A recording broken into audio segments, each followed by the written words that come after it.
Let's find the derivative of the inverse function, that is hyperbolic inverse function. So when we are here to find the inverse of the hyperbolic function and hyperbolic inverse function, then we can find the derivative like that. We know that what we know that the inverse, let's apply the derivative on both sides.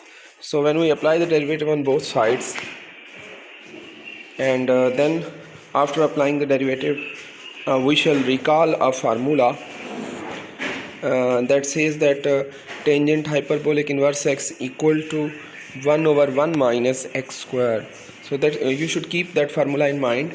But here in the question there is a different term, tangent hyperbolic inverse x by 2. So let's apply the derivative. So we have applied the derivative on the both sides,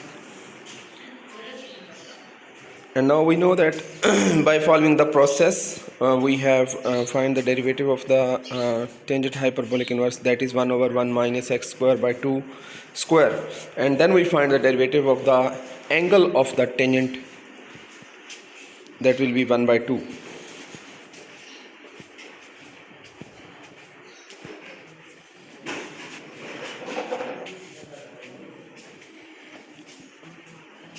So total derivative of the hyperbolic inverse function will be, I am going to write it on upside.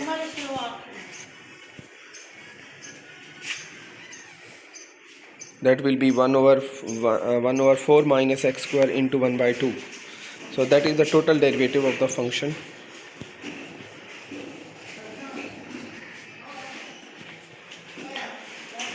Now let's talk about the derivative of the another function, that is so we have took the LCM in that so LCM is 1 over 4 minus x square over 4, then 4 will be multiplied up, and the total answer will be, I am going to write it on the right side of the page.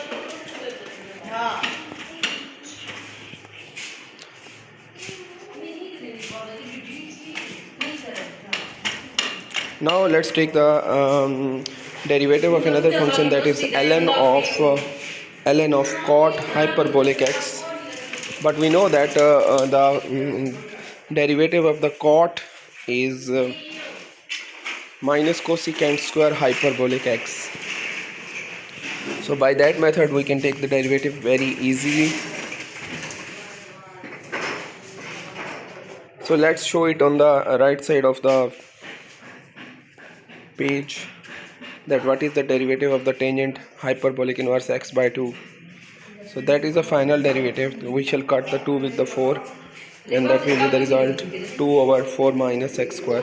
That is the final derivative of tangent hyperbolic inverse x by 2.